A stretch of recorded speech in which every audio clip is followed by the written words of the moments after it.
পাকিস্তানে বন্যা ও ভূমিধসে নিহত 25। এরপর জানিয়ে দিব সন্দেহ নিয়েই পুতিনের সঙ্গে বসছেন ট্রাম্প। আরো জানিয়ে দেব পশ্চিম তীরে 4000 নতুন আবাসন নির্মাণের অনুমোদন দিয়েছে ইসরায়েল। আরো যা থাকছে জম্মু কাশ্মীরে বন্যা ও ভূমিধসে নিহত বেড়ে 46।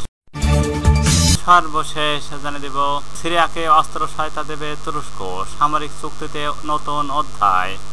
এতক্ষণ শুনছিলেন সংবাদ শিরোনাম, এবার বিস্তারিত। তার আগে অনুরোধ থাকবে আজকের এই ভিডিও সম্পর্কে আপনার মূল্যবান মতামত। ভিডিও ভালো লাগবে লাইক, কমেন্ট ও শেয়ার করে সবাইকে দেখার সুযোগ করে। পাকিস্তানে বন্যা ও ভূমিধসে নিহত 25। পাকিস্তানে ভয়াবহ বন্যা ভূমিধসে কমপক্ষে 25 জনের মৃত্যু হয়েছে। নিহতদের মধ্যে নারী ও শিশু রয়েছেন। বৃহস্পতিবার 14 আগস্ট ভারী বর্ষণের পর সৃষ্ট এই দুর্যোগের খবর নিশ্চিত করেছে পাকিস্তানের অনলাইন সংবাদ মাধ্যম জিও নিউজ।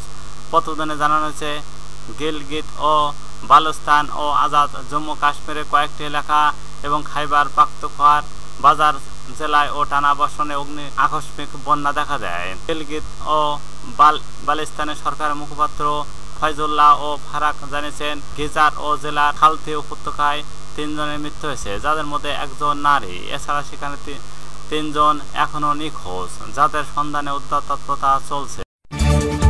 সন্দেহ নিয়েই পুতিনের সঙ্গে বসছেন ট্রাম্প। 6 বছরের মধ্যে প্রথমবারের মতো দেখা করতে যাচ্ছেন মার্কিন প্রেসিডেন্ট ডোনাল্ড ট্রাম্প এবং রাশিয়ার প্রেসিডেন্ট ভ্লাদিমির পুতিন। শুক্রবার 15 আগস্ট তাদের বহুল প্রতীক্ষিত বৈঠকের আগে যুক্তরাষ্ট্র, আলাস্কা ও অঙ্গরাজ্য সমবেত হচ্ছেন মার্কিন রুশ কর্মকর্তা। বিবিসির বলা হয়েছে এবারের এই বৈঠকে ট্রাম্পের লক্ষ্য ইউক্রেন যুদ্ধের অবসান ঘটিয়ে নিজের গুরুত্বপূর্ণ নির্বাচনী প্রতিশ্রুতি পূরণ করা।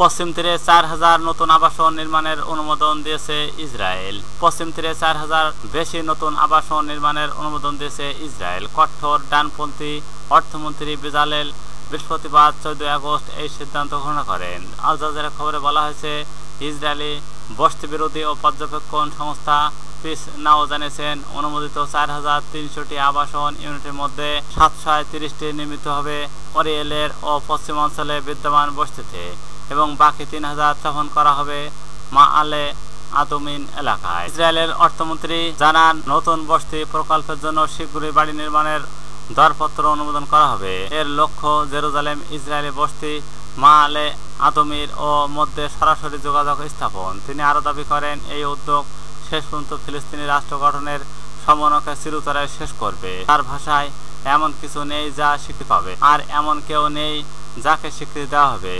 আজ যদি কেউ ফিলিস্তিন রাষ্ট্রকে দেওয়ার চেষ্টা করে আমরা মাটিতে তার জবাব দেব।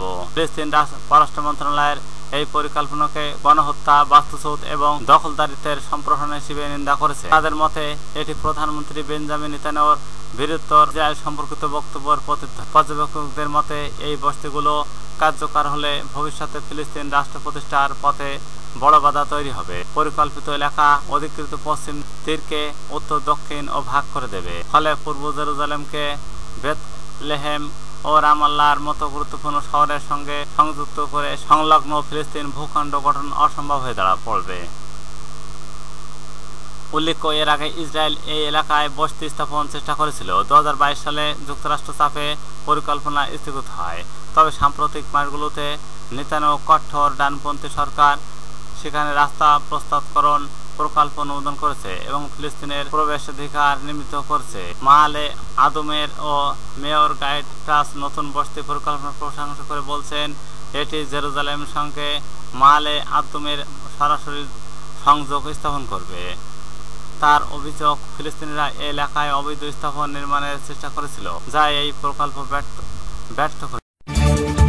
জম্মু কাশ্মীরে বন্যা ভূমিধসে নিহত বেড়ে 46। ভারতের জম্মু কাশ্মীরের 64 গ্রামে মেঘ বিস্ফোরণ থেকে সৃষ্ট বন্যা ভূমিধসে মৃতের সংখ্যা বেড়ে 46 জনে দাঁড়িয়েছে। গুরুতর আহত হয়েছেন অন্তত 38 জন। শুক্রবার 15 আগস্ট এক প্রতিবেদনে এনটিভি এই তথ্য জানিয়েছেন। প্রতিবেদনে বলা হয় এখনো 2 শতাধিক মানুষ নিখোঁজ রয়েছেন। কর্তৃপক্ষের আশঙ্কা হতাহতের সংখ্যা আরও বাড়তে পারে। এখন পর্যন্ত 167 জন জীবিত উদ্ধার করা হয়েছে।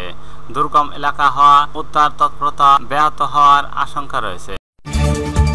সিরিয়াকে অস্ত্র সহায়তা দেবে তুরস্ক, সামরিক চুক্তিতে নতুন অধ্যায়। তুরস্ক ও সিরিয়ার মধ্যে অস্ত্র ও লজিস্টিক ও সরঞ্জাম সরবরাহের একটি সমঝোতা স্মারক সই হয়েছে বলে জানিয়েছেন আঙ্কারার প্রতিরক্ষা মন্ত্রণালয়ের একটি সূত্র। বুধবার 13 আগস্ট দুই দেশের মধ্যে এই সামরিক সহযোগিতা চুক্তি সই হওয়ার পর বৃহস্পতিবার এই খবর এলো।